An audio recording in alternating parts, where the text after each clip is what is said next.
আজকে মা শারদার একজন অত্যন্ত ভাগ্যবান ভক্তের কথা শোনাবো। শ্রী ইন্দুভূষণ সেনগুপ্ত মহাশয়।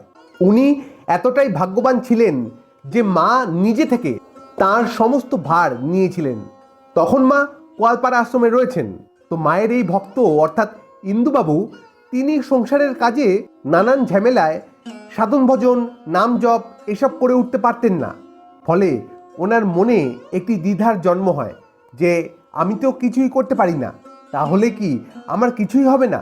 এবং এই দ্বিধাটি থেকেই তিনি মায়ের কাছে এসে প্রশ্ন করছেন ওই কোয়ালপাড়া আশ্রমেই যে মা, আমার তো সাধন ভজন কিছুই হয়ে উঠছে না, তাহলে আমার কি হবে?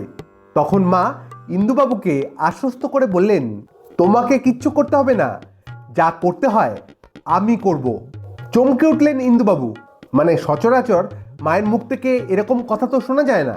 বহু ভক্ত যখন এরকমটি বলেন মাকে, মা বেশিরভাগ সময় বলেন যে এইটি করতে, ধ্যান জপ করতে, সাধন ভজন করতে, অর্থাৎ কর্ম করার বিধান দেন। কিন্তু মা নিজে বলছেন আর কিছু করতে হবে না, এরকমটি ইন্দুবাবু এর আগে কখনো শোনেননি। এবং বলছেন যা করতে হয় আমি করব। এ এক অপূর্ব কৃপা মায়ের। তো অবাক হয়েই ইন্দুবাবু আবার মাকে জিজ্ঞাসা করলেন, আমার কিচ্ছু করতে হবে না? মা আবার বললেন না, এবং স্পষ্টভাবে বললেন।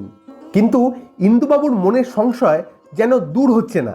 তিনি আবার মাকে প্রশ্ন করে বসলেন, তাহলে এখন থেকে আমার ভবিষ্যৎ, আমার উন্নতি এসব কিছুই আমার কর্মের উপর নির্ভর করবে না? মা এবারে খুব সুন্দর একটি কথা বলছেন। মা বললেন, না, তুমি আর কি বা করবে, যা করতে হয় আমি করব। মানে তুমি আর কতটুকুই করবে, মানে সাধন ভজনের তো অন্ত নেই, তাই আমি করব তোমার হয়ে। এইভাবে মা ভার নিয়ে নিলেন ইন্দুবাবুর। ইন্দুবাবু তো অবাক। তিনি আর কথা বাড়ালেন না।